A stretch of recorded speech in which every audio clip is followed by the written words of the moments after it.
अत श्री बृहस्पतिवार व्रत कथा। भारतवर्ष में एक प्रतापी और दानी राजा राज्य करता था। वह नित्य गरीबों और ब्राह्मणों की सहायता करता था।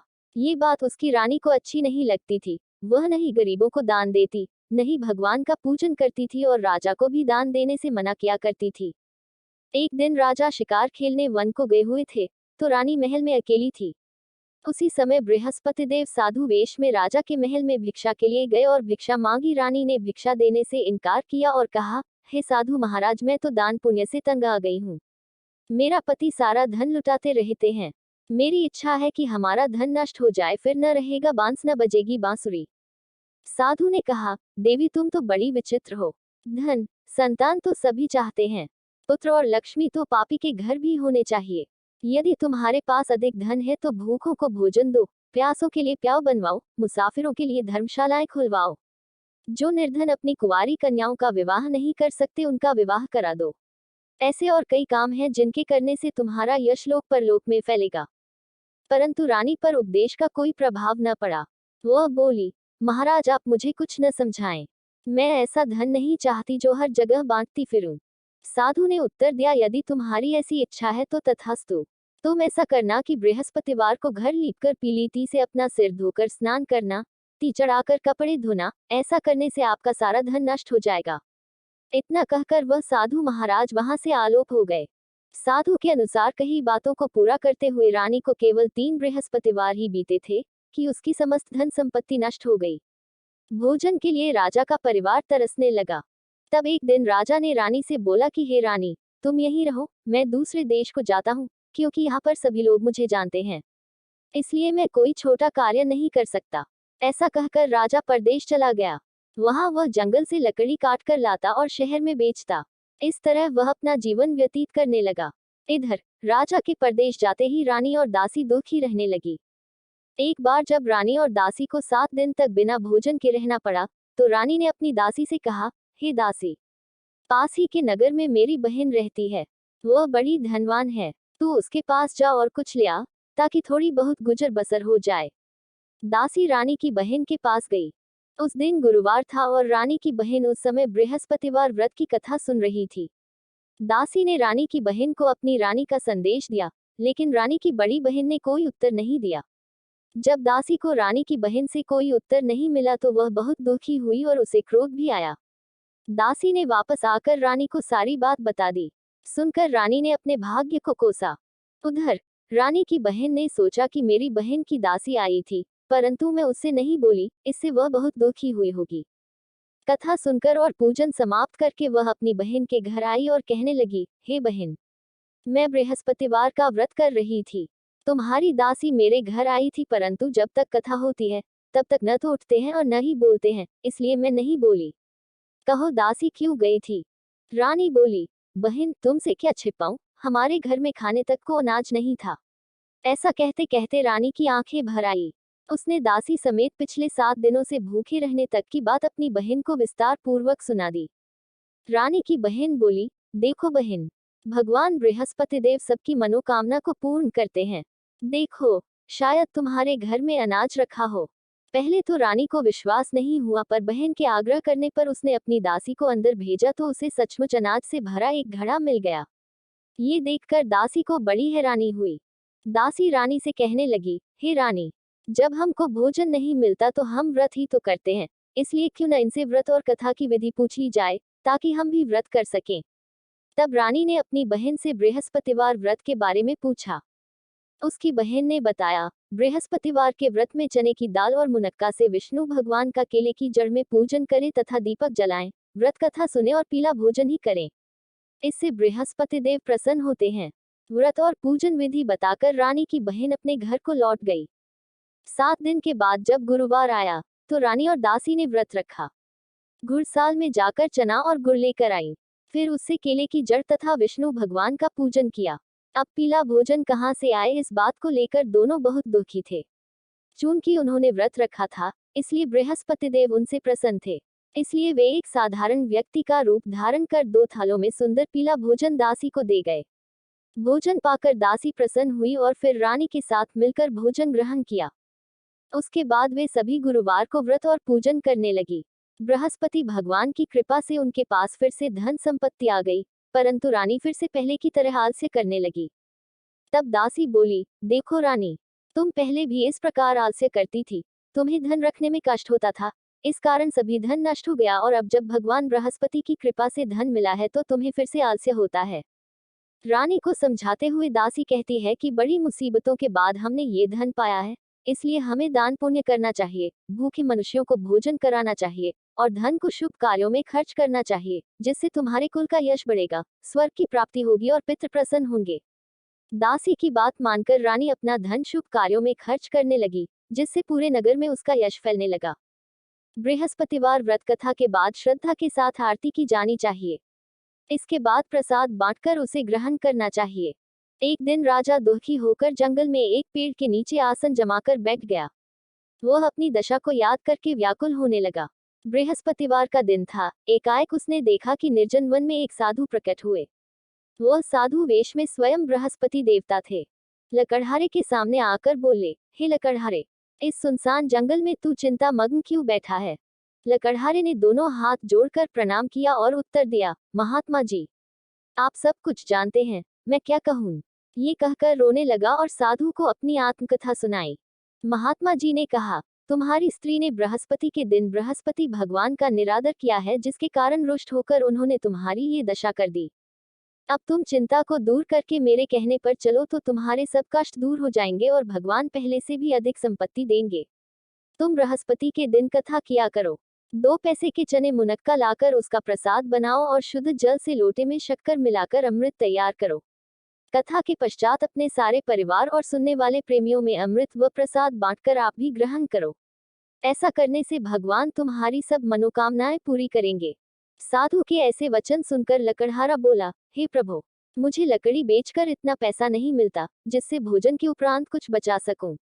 मैंने रात्रि में अपनी स्त्री को व्याकुल देखा है, मेरे पास कुछ भी नहीं जिससे मैं उसकी खबर मंगा सकूं। साधु ने कहा, हे लकड़हारे, तुम किसी बात की चिंता मत करो। बृहस्पति के दिन तुम रोजाना की तरह लकड़ियां लेकर शहर को जाओ। तुमको रोज से दुगुना धन प्राप्त होगा, जिससे तुम भली भांति भोजन कर लोगे तथा बृहस्पति देव की पूजा का सामान भी आ जाएगा। इतना कहकर साधु अंतर्ध्यान हो गए। धीरे धीरे समय व्यतीत होने पर फिर वही बृहस्पतिवार का दिन आया। लकड़हारा जंगल से लकड़ी काटकर किसी शहर में बेचने गया। उसे उस दिन और दिन से अधिक पैसा मिला। राजा ने चना गुड़ आदि लाकर गुरुवार का व्रत किया। उस दिन से उसके सभी क्लेश दूर हुए, परंतु जब दोबारा गुरुवार का दिन आया तो बृहस्पतिवार का व्रत करना भूल गया। इस कारण बृहस्पति भगवान नाराज हो गए। उस दिन उस नगर के राजा ने विशाल यज्ञ का आयोजन किया तथा शहर में ये घोषणा करा दी कि कोई भी मनुष्य अपने घर में भोजन न बनावे, न आग जलावे, समस्त जनता मेरे यहाँ भोजन करने आवे। इस आज्ञा को जो न मानेगा उसे फांसी की सजा दी जाएगी। इस तरह की घोषणा संपूर्ण नगर में करवा दी गई। राजा की आज्ञानुसार शहर के सभी लोग भोजन करने गए, लेकिन लकड़हारा कुछ देर से पहुंचा, इसलिए राजा उसको अपने साथ घर लिवा ले गए और ले जाकर भोजन करा रहे थे तो रानी की दृष्टि उस खूंटी पर पड़ी जिस पर उसका हार लटका हुआ था। वह वहां पर दिखाई नहीं दिया। रानी ने निश्चय किया कि मेरा हार इस मनुष्य ने चुरा लिया है। उसी समय सिपाहियों को बुलाकर उसको कारागार में डलवा दिया। जब लकड़हारा कारागार में पड़ गया और बहुत दुखी होकर विचार करने लगा कि न जाने कौन से पूर्व जन्म के कर्म से मुझे ये द्वैक प्राप्त हुआ है, और उसी साधु को याद करने लगा जो कि जंगल में मिला था। उसी समय तत्काल बृहस्पति देव साधु के रूप में प्रकट हुए और उसकी दशा को देखकर कहने लगे, अरे मूर्ख, तूने बृहस्पति देव की कथा नहीं करी, इस कारण तुझे द्वैक प्राप्त हुआ है। अब चिंता मत कर, बृहस्पतिवार के दिन कारागार के दरवाजे पर 4 पैसे पड़े मिलेंगे। उनसे तू बृहस्पति देव की पूजा करना, तेरे सभी कष्ट दूर हो जाएंगे। बृहस्पति के दिन उसे 4 पैसे मिले। लकड़हारे ने कथा कही। उसी रात्रि को बृहस्पति देव ने उस नगर के राजा को स्वप्न में कहा, हे राजा, तुमने जिस आदमी को कारागार में बंद कर दिया है वह निर्दोष है। वह राजा है, उसे छोड़ देना। रानी का हार उसी खूंटी पर लटका है।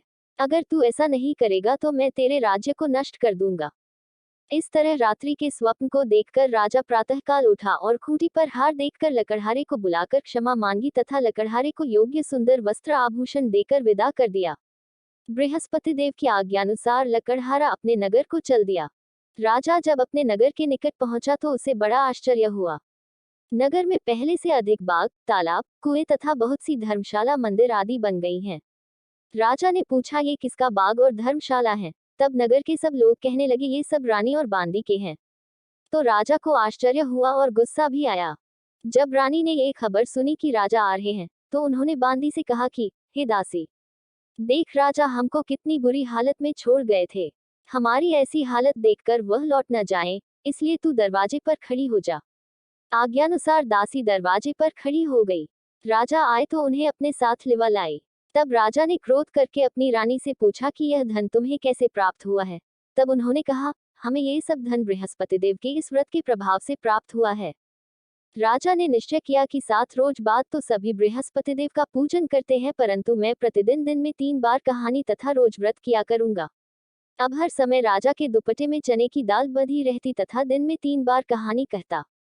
एक रोज राजा ने विचार किया कि चलो अपनी बहन के यहाँ हो आवे। इस तरह निश्चय कर राजा घोड़े पर सवार हो अपनी बहन के यहाँ को चलने लगा। मार्ग में उसने देखा कि कुछ आदमी एक मुर्दे को लिए जा रहे हैं। उन्हें रोककर राजा कहने लगा, अरे भाइयों, मेरी बृहस्पति देव की कथा सुन लो। वे बोले, लो, हमारा तो आदमी मर गया है, इसको अपनी कथा की पड़ी है। परंतु कुछ आदमी बोले, अच्छा कहो, हम तुम्हारी कथा भी सुनेंगे। राजा ने दाल निकाली और जब कथा आधी हुई थी कि मुर्दा हिलने लग गया, और जब कथा समाप्त हो गई तो राम राम करके मनुष्य उठकर खड़ा हो गया।